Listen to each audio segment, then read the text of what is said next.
अजय प्रहार चैनल में आपका स्वागत है। हम आज देश में चर्चित समान नागरिक संहिता पर चर्चा करने जा रहे हैं। आप अपने विचार हमको अजय प्रहार चैनल के कमेंट बॉक्स में भी दे सकते हैं। उनमें स्वागत है और उसका हम यथासंभव जो मुझसे बनेगा उसका जवाब दूंगा। तो हम इस समय आज़ादी के अमृत महोत्सव वर्ष में चल रहे हैं, यानी आज़ादी प्राप्त हुए हमको 75 वर्ष व्यतीत हो चुके हैं। बंधुओं, जब संविधान सभा की बैठक चल रही थी उस समय ये मुद्दा बहुत प्रखरता के साथ आया और उस प्रखरता के साथ बहस भी बड़ी गर्मागर्म हुई और 23 नवंबर 1948 के दिन संविधान सभा की बैठक में, जिसकी अध्यक्षता प्रायः परंपरागत रूप से डॉक्टर राजेंद्र प्रसाद जी किया करते थे, उस दिन वो अस्वस्थ थे और उसके उपाध्यक्ष श्री हरेंद्र कुमार जी मुखर्जी, उन्होंने उसकी अध्यक्षता की।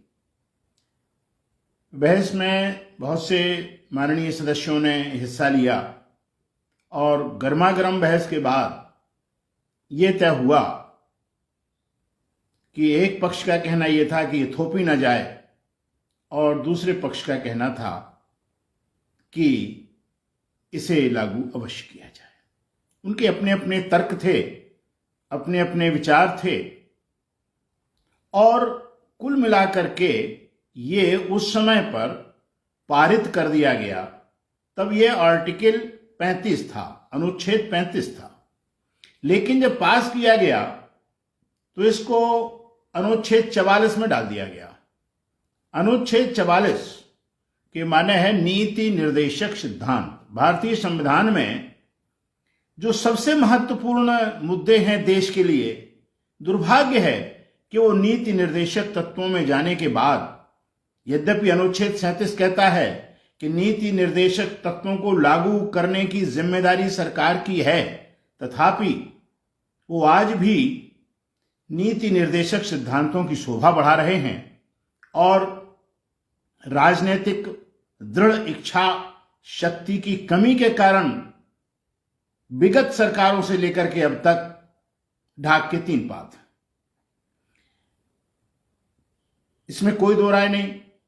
किसी भी पक्ष के, किसी भी धर्म के, किसी भी संप्रदाय के जो लोग खुले मन मस्तिष्क से कोई चर्चा कर सकते हैं या करते हैं, वो देश में समान नागरिक संहिता के पक्ष में है। क्योंकि हमने जब पंथ निरपेक्ष या धर्मनिरपेक्ष विधान को अपनाया है, तो ऐसे विधान के तहत अलग अलग संप्रदायों, अलग अलग धर्मों के लिए संहिताएं होना ये दुर्भाग्यपूर्ण है। हम इसे राष्ट्रीय एकता में बाधक भी मानते हैं। आप देखें, अंग्रेजों के शासनकाल में दंड संहिता, भारतीय दंड संहिता, इंडियन पेनल कोड, दंड प्रक्रिया संहिता, सिविल प्रक्रिया संहिता, ये समान रूप से लागू है। सबने स्वीकार किया है, कहीं विरोध नहीं है। अगर हम थोड़ा सा इतिहास देखें तो 1777 में वारेन हेस्टिंग्स ने उत्तराधिकार, शादी, विवाह, इनके जो कानून बनाए थे वो उस समय के विभिन्न धार्मिक मान्यताओं के आधार पर होने चाहिए, इसकी वकालत वारेन हेस्टिंग्स ने की। उसके उस समय के कुछ अपने निहित स्वार्थ रहे होंगे। और फिर इसके आगे आइए, अब 1937 में मुस्लिम समुदायों के लिए कुछ कानून बनाए गए। वे सभी मुसलमानों को अनिवार्य नहीं रहे।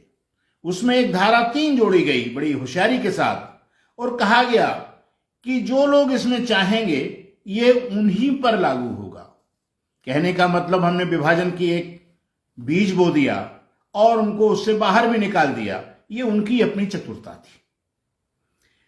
तो ये एक विगत इतिहास है, जब इस देश में दंड संहिता, दंड प्रक्रिया संहिता, सीपीसी यानी व्यवहार प्रक्रिया संहिता, ये समान रूप से लागू हो सकती है, तो हम आज के इस वैज्ञानिक युग में, आज के इस प्रगतिशील युग में एक समान नागरिक संहिता क्यों लागू नहीं कर सकते? और वो संविधान सम्मत है, संविधान ने उसे पास किया हुआ है, नीति निर्देशक सिद्धांतों की शोभा बढ़ा रहा है। हमें उससे निकाल करके एक समान नागरिक संहिता बनाना चाहिए। संविधान विशेषज्ञ भाई सुभाष कश्यप, जाने माने संविधान विशेषज्ञ हैं, उन्होंने कहा कि भारतीय संविधान की मूल भावना है कि कानून सभी के लिए समान हो। उन्होंने कहा कि धर्म या संप्रदाय के आधार पर अलग अलग कानून किसी भी दृष्टि से उचित नहीं है। एक देश, एक विधान, एक कानून के द्वारा संविधान के उद्देश्य की पूर्ति या प्राप्ति की जा सकती है। ये बहुत स्पष्ट सी बात है। अब इसमें कुछ राजनीतिक दल अगर राजनीति कर रहे हैं तो ये अच्छी बात नहीं है। यद्यपि हमारे संविधान में कुछ विचित्रताएं हैं, यथा कि अल्पसंख्यक परिभाषित नहीं है, धर्म संप्रदाय अलग अलग हैं, मान्यता है, विविधता है, ये सब स्वीकार करते हैं, लेकिन जब आप अल्पसंख्यकों को कुछ देते हैं तो उनकी परिभाषा भी होनी चाहिए। यदि आपके पास परिभाषा करने की क्षमता नहीं है तो ऐसा नहीं है कि वैश्विक स्तर पर अल्पसंख्यक परिभाषित ना हो, आप उसको ले सकते हैं, एक अपना आदर्श बना के ले सकते हैं। तो इस अमृत महोत्सव में जब समान नागरिक संहिता एक मुद्दा के रूप में उभर के आ गया है, इसमें सबसे मजेदार बात यह है कि हिंदुस्तान में जो गोवा है वहां पर समान नागरिक संहिता लागू है। वो मीडिया के द्वारा, शासन प्रशासन के द्वारा पब्लिक डोमेन में खुल के आना चाहिए, पब्लिक डोमेन में है, लेकिन वो गोवा की सीमा के भीतर है। इधर उत्तराखंड के मुख्यमंत्री ने कहा कि हम समान नागरिकता संहिता लागू करने जा रहे हैं, उधर हिमाचल ने कहा कि हम भी समान नागरिक संहिता लाएंगे। अच्छी बात है, लेकिन इससे एक खतरा है। अगर हम संसद द्वारा इसे पारित करते हैं तो वो पूरी तरीके से पूरे देश में समान रूप से होगी। इसमें हम जब राज्यों के द्वारा ऐसे लाएंगे, वो असंवैधानिक तो नहीं है, राज्य को अधिकार है इस पर कानून बनाने का, उसे हम असंवैधानिक नहीं कहेंगे, लेकिन फिर राष्ट्रीयता के आड़े प्रांतीयता एक अपना विचित्र चेहरा लेकर के खड़ी हो जाएगी। ये भी शुभकर नहीं होगा। इसलिए आवश्यकता इस बात की है कि समस्त प्रबुद्ध नागरिक, भारतीय समाज के सभी धर्मावलंबियों के जागरूक लोग एकमत हों और सरकार पर यह दबाव बने कि वो समान नागरिक संहिता पूरे देश में लाए। इससे देश के अंदर, सभी के अंदर एक स्वाभिमान जागृत होगा। हम इस देश के नागरिक हैं और हमारी ये संहिता है, हमारे अधिकार हैं, हमारे ये कर्तव्य हैं, हमारी ये मान्यताएं हैं। इन सब को लेकर के एक बहुत सुविचारित कानून आना चाहिए। सरकार को भी चाहिए कि विपक्षी दलों की एक वो मीटिंग बुलाएं और उस मीटिंग में अपना मंतव्य स्पष्ट करें और उनकी भावनाओं को देखें। वो भावनाएं अगर कहीं आड़े नहीं आती हैं तो उनको स्वीकार कर लेना चाहिए, लोकतंत्र का तकाजा है। और विपक्षी दलों को भी इतनी पटक खाने के बाद उनका भी बौद्धिक स्तर खुलना चाहिए, सोच का स्तर, दरवाजे खुलना चाहिए और उन्हें समान नागरिक संहिता की ओर बढ़ना चाहिए। समान नागरिक संहिता के आने के बाद जब एक अच्छा माहौल बनेगा, निश्चित रूप से इसमें अपने अपने दावे होंगे अपनी अपनी सेहरा लेंगे कि हमने करा लिया, ये एक, और उससे कुछ अन्य दलों में हीनता की भावना आएगी।